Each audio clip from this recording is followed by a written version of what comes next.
Actually, absolutely,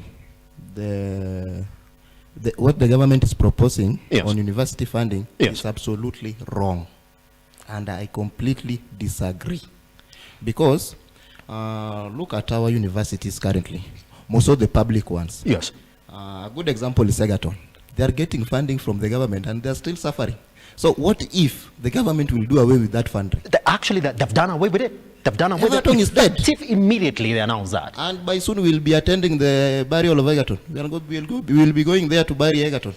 Because currently, they are facing challenges. They can't even pay their workers. And now the government is telling us that they are going to stop funding and they will be giving money directly to an individual, that is a student. How will that help Egerton? Then come back to the issue of now HELB. Or actually I'm vulnerable. Very vulnerable.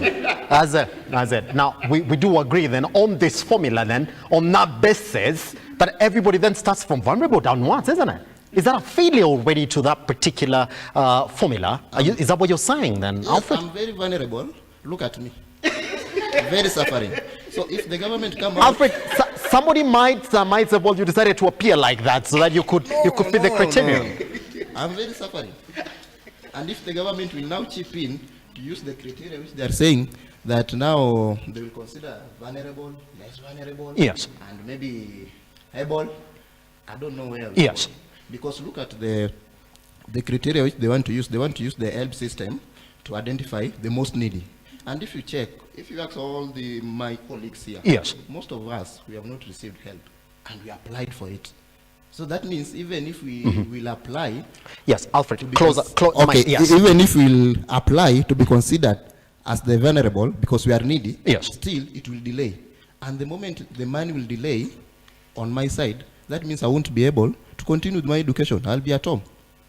Again, look at it in this way. In our universities, if you have not cleared your fee, you won't even sit for your exams. Now how will it be if the government delay on the other side? Even the bursary back at my constituencies. Up to now, I think I applied it last year. Up to now, I haven't received anything. And I'm sure it is 3,000, which is waiting for me there. So, yes. So I think we are not on the right path. Naza. Yes. Pretty much. Guess what? They're right here. The comrades and all the Wananchi in the building. Now, and when we say that, there's just a lot of issues around this particular model that we're going to look into. But then I'll be giving them the numbers once we come back. There are particular percentages because all of them are saying, well, they're quite vulnerable. In fact, they don't want to say they're needy. They're saying, well, I'm very, very vulnerable. So indeed, if that formula then was going to get worked, then it should have started from vulnerable and needy. There is no able. Majority of the comrades that we have in the studio today have said, well, we are not able. The word Queen Ama has been used because that's part of the conversations we're going to have this morning. This model of university education, has it figured it fully? Is giving the comrade money enough? Is that money enough to begin with? And has the government figured out the affairs of the university students in this country?